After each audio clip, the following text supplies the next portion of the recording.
Hi everybody, welcome back to my channel. Today we're going to do the next part in the DIY Dollar Tree farmhouse tips and dupes. We're going to be making a hanging lantern. As you can see, they're all over farmhouse style. And there have been other DIYers who have done their versions as well. I'm going to use just Dollar Tree products.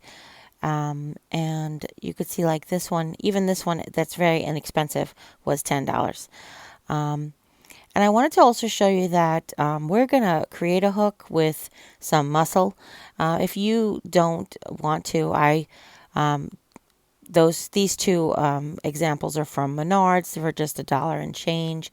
Then there's one at Home Depot, or you can find ones at Lowe's, and I'm sure that you can find some at Walmart. I didn't research that for you, as well as boards as well. But what we're going to do is we're going to take this black display easel, and we're going to cut it up. And we're just going to use a pliers. They have pliers at the Dollar Tree. I had these ones. Wire cutters will work as well. You just need some muscle.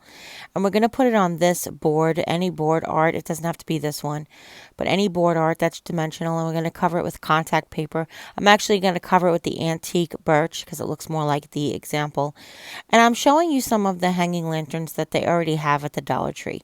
They have that little one that looks like a honey jar. This one in red came in clear and blue, as well as these ones with the cute little shapes, plus the one that I actually ended up using also from the Dollar Tree.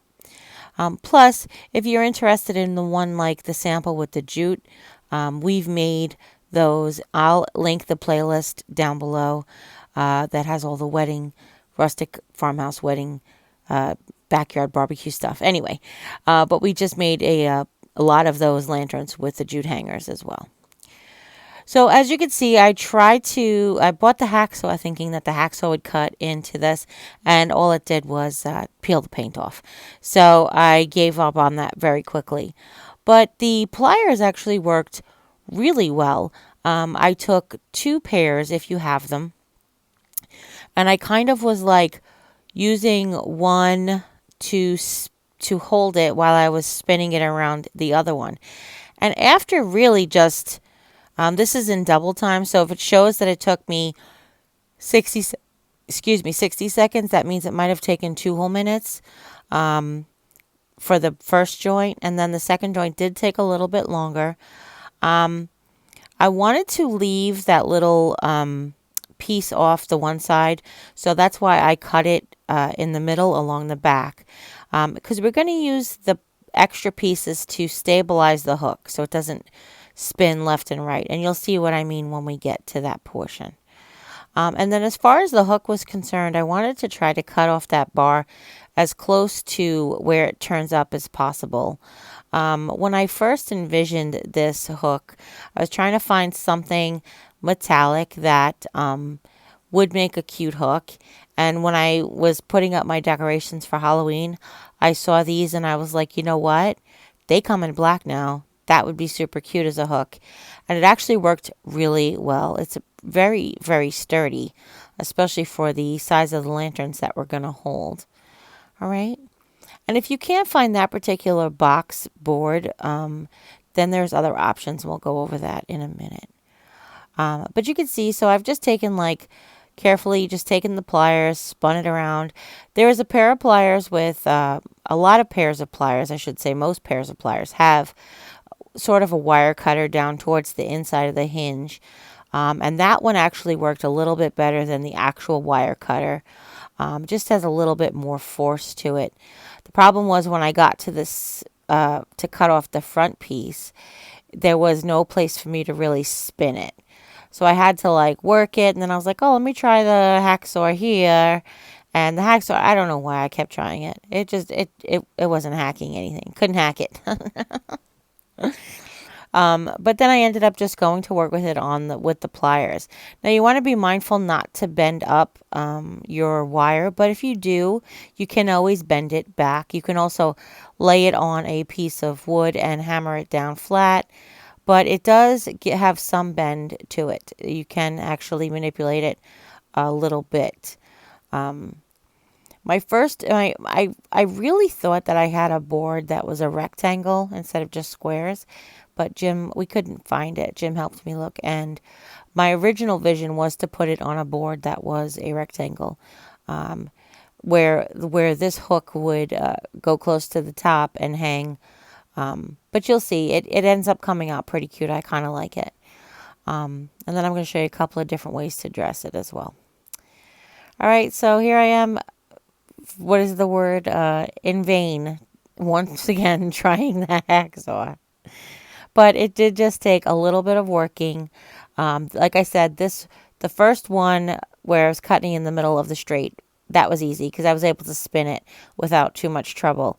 And this end was a little bit more difficult because the angle of the turns in the wire. But finally, we got it.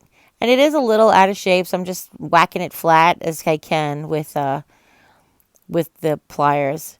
So the original vision was that the hook was going to come down, that I wasn't going to have to bend the hook at all, and that hook was going to come down. The problem is the board that I have is not as long as I wanted it to be. So that hook coming down that much actually just makes it look too short, like it hangs the lantern too low. But I'll show you a different way you can actually bend that, and we're going to bend it to make it the hook a little shorter. So I had this set of board boxes, and you don't want to use a canvas because you want this to be hard. So this is sort of like a thick cardboard over an MDF frame, and it had like a 3-dimensional embellishment on it. So I just took my straight razor, peeled off the embellishment. If you have a board that does not have an embellishment, you can skip that step, obviously. But you want it to be as flat as possible. And then I cut a piece of contact paper, enough to go over the sides and around the back and on all 4 sides. And I'm not going to go over too much how we covered in contact paper because I think you guys are pretty... I think you guys probably all know the tips on how to do contact paper. Maybe we'll show you. So what I'm doing now is I'm determining the center between the left and right. And I make sure I have it at the top because there's a hanger on the back. And you want to make sure you clear the hanger. You don't want to drill through the hanger. And I am going to use my drill, but like I said, this is just a heavy-duty cardboard. You could take a Phillips head screwdriver and just sort of hand drill it in yourself. But Jim wanted me to use all of the tools. He's such a guy that way. So I measured, this is 8 inches wide. I put a mark at 4 inches. I just used the ruler width to be about 1.5 inches down. And then I made an X, and that's where we're going to drill. I wanted to pick a drill bit that was at least as wide as the actual metal of the hanger. Okay? And you want to put like a cross. If you've never done this before, Bob Vila says measure twice, cut once. So that's what you want to make sure. You just double check your measurements.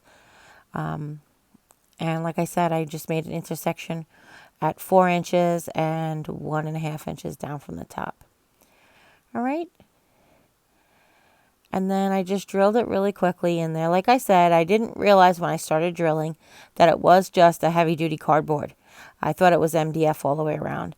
But the cardboard holds, so it works for its purposes. So after I did that, I realized that I could have just used a small screwdriver. Now you just want to make sure that the hole is big enough. The end where I had cut it, I didn't realize that there was like a little burr hanging out, so I had a little bit of difficulty getting it in. But eventually I did, and as long as you can get it all the way in, then you can pull it back out so that you can cover it in contact paper. I've just taken my little scissor and I've used the handle of the scissors to burnish down the hole, because the hole wants to, have the material pucker out. And that won't cover very smoothly, even though we're going to, be putting a hook over there anyway. So if you're new to contact paper, my favorite tips are, I like to start with a corner. I peel back a corner. I center the piece basically between the rest of the grids of what's remaining. I always try to use the grids on the contact paper. Usually comes with 1/2 inch square grids on the back. And I always try to use those for evenness. So I start by peeling back one corner. What I like to do also is fold up the sides and burnish them, kind of like when you're decorating, or fold, like when you're wrapping a Christmas present. Sometimes you burnish around the corners, and this way what it does is it leaves a nice square crease in your paper. So when you peel it back, you can match up your little square crease, match up your little border, and stick down the one corner. And once you have the one corner stuck down, you can turn it over and start peeling the paper off. Just work any air bubbles out that you can. I just use my hand, but you can use a burnisher. Sometimes when you use a burnisher and you get something stuck under there, you can accidentally rip the paper or take the color off the paper, and that's not fun. So you're just going to do the flat sides, and then we'll work on the corners. I actually started cutting the corners, and I shouldn't have, and I ended up ripping my paper, but it's easily repaired. I'll show you guys how to do it. But what I want to do is I want to cut up from the top. I want to cut the top seams. Basically, you cut, I want the top and the bottom to be seamed up last. So what you're going to do is you're going to cut up the sides from the top corner. Am I making sense? I have no idea what I'm saying. You're going to cut down from the top to the corner. And you're going to cut down from the top to the corner on both sides. Then you're going to cut up the bottom to the corner and the bottom to the corner on both sides. Then we're going to fold in the sides. Okay? And what we want to do is we want to take a bit triangle, cut a bit triangle out of the side panel where it's going to fold over the top. So if we pulled it down the way it was, it would be a little too wide, because nothing's really perfect at the Dollar Tree. You don't have perfect rectangles at the Dollar Tree. So we're just going to cut like a little splice bit triangle out of there. And we're going to do that on all four corners eventually. But what that will help do is that will help lay the pieces flat on the top. And I always use my fingers to burnish around the corners before I lay them up. I want really, really nice sharp corners. I want all the air bubbles out as best as possible.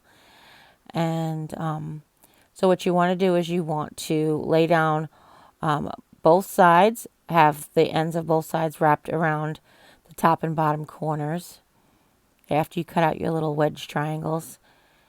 And then you can go ahead and fold over your tops and your bottoms. Another thing is make sure your desk is clean. I had what I didn't realize was some glue threads laying around, and it kind of created static cling and kept drawing. I thought my table was clean, and then I just kept finding stuff stuck to my contact paper. I couldn't figure it out where it was coming from. But I just figured it does kind of create a little static electricity. Now this particular one has 4 blocks in the corners. You don't have to go through all this, guys. You can actually just trim that right there. I just like the added realism of it wrapping around. I don't know why. I'm just weird. Forgive me. And then I just cut the 4 corners off. What I did was I cut down into them and folded that over. And then folded the top, then cut where the hanger, to reveal the hanger, excuse me. And then I did that same thing to the bottom. I didn't worry about the corners. I just cut the corners off. Again, you could skip this step. You could just cut them all the way around, which would probably have been a lot easier. When I do that, I just take my X-Acto blade and I run it along the edge, along the wooden edge, and it gets a nice clean finish. But of course, I didn't do that. I took the hard way out, right? Because it's like me sometimes. I just do. Now, if you have more of a light wood in your home and you want to go with the pine board covered paper, that would be cute too. Just all of the examples that I found were in a darker finish, so I went ahead and I picked the antique birch. All right. And don't mind that little piece stuck at the top. It's not a big deal. Okay, so once I get all the edges folded over, I clean up the little pieces at the top. And I just took a pencil or a little screwdriver to show you that I found the hole. I poked the hole back where it belonged. And I was able to feed the hook in.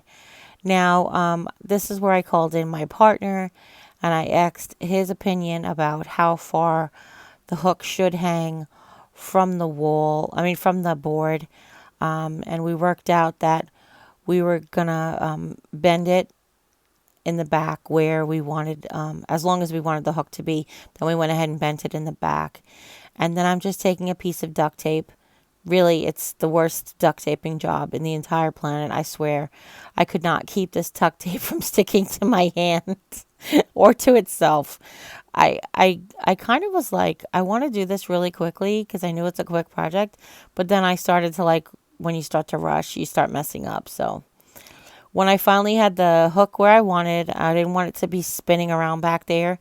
So I just threw a piece of duct tape back on the wire. And like I said, it holds really well. It just looks really ugly. I want you to put prettier duct tape on the back of yours. Okay, guys? Thanks. And it's in the position I want. If you need to bend it and manipulate it a little bit, you can.